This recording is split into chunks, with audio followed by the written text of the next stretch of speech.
Hello, and welcome to Echoes of History. Tonight, as the world sleeps, we open a door that has been closed for thousands of years. A door made not of wood or stone, but of memory, of sand, and of secrets that refuse to die.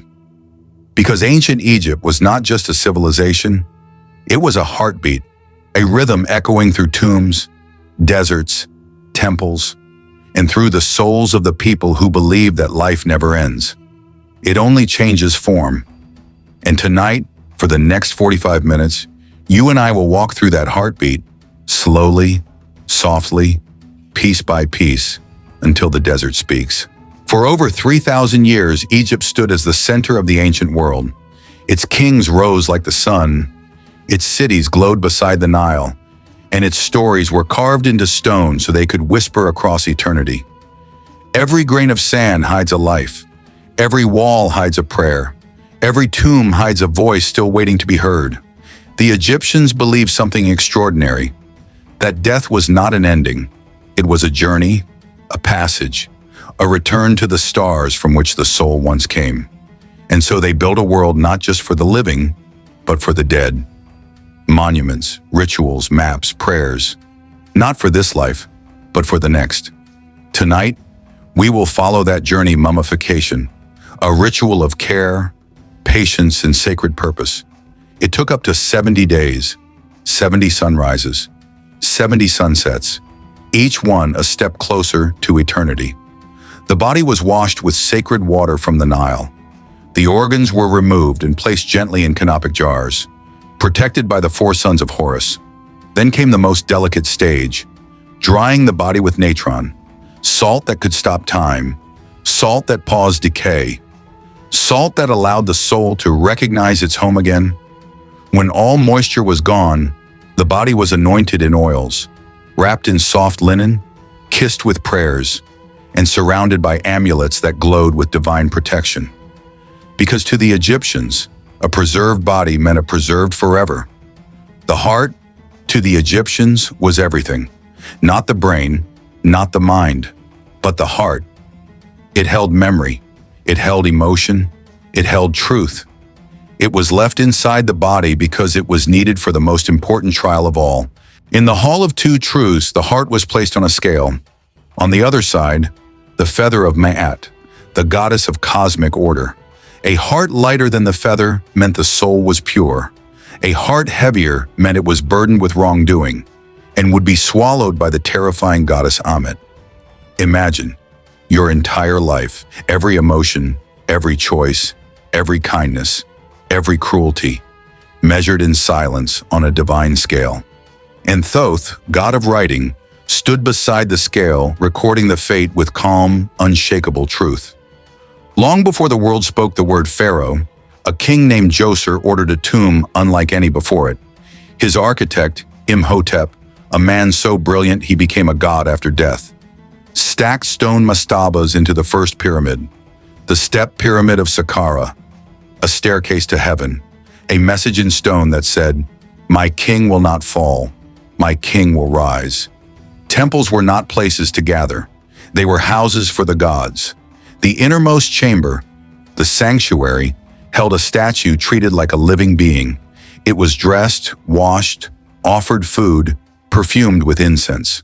Only priests could enter. The people waited outside, hoping for a glimpse during festivals when the god was carried into the sunlight. When we look at the pyramids today, we see rough stone, but once they shone like stars. Covered in polished white limestone, they would have gleamed in the sunlight, a blinding beacon in the desert. At night they reflected the moon, like giant mirrors guiding the soul of the king to the heavens. The great Sphinx was once alive with color, a red face, bright headdress, outlined eyes. Wind and sand stripped away the paint over thousands of years, but fragments still whisper of a guardian once vibrant and full of life. The Great Pyramid faces true north with precision beyond many modern buildings. Without compasses, without technology, they watched the stars, measured shadows, read the sky like a map. The pyramid became a cosmic machine, rooted to earth, connected to heaven. The Egyptians created a 365-day calendar. Its anchor was Sirius, the brightest star in the night sky. When Sirius rose just before dawn, the Nile flood was near. This star saved lives. It fed cities. It shaped time. Their year had 3 seasons: inundation, growth, harvest. A cycle as steady as the heartbeat of the river. Hieroglyphs were not just writing, they were magic. A language where symbols could be sounds, whole words, or complete ideas. To carve a word was to give it life. To erase a name was to kill a soul.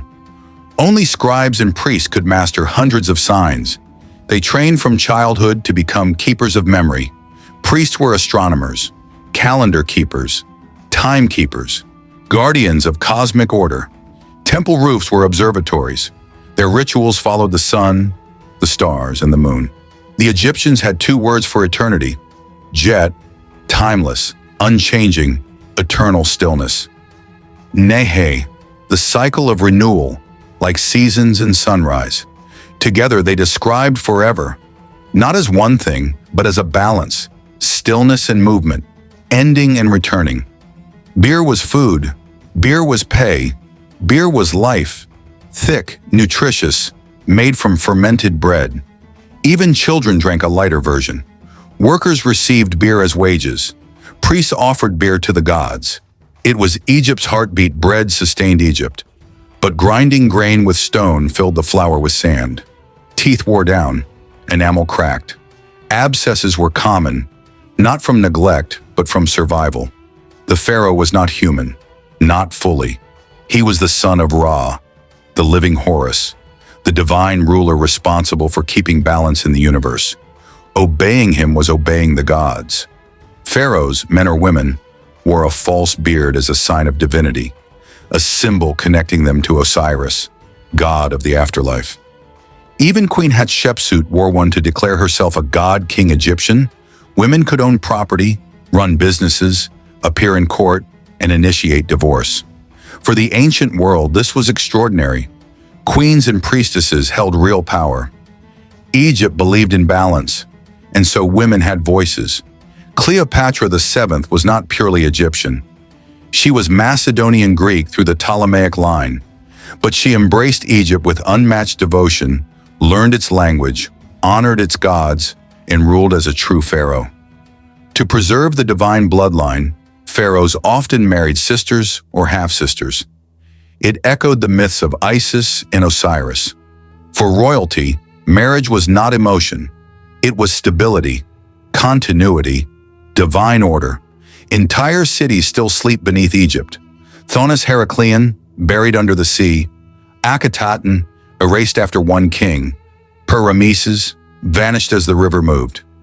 Egypt remembers, even when people forget.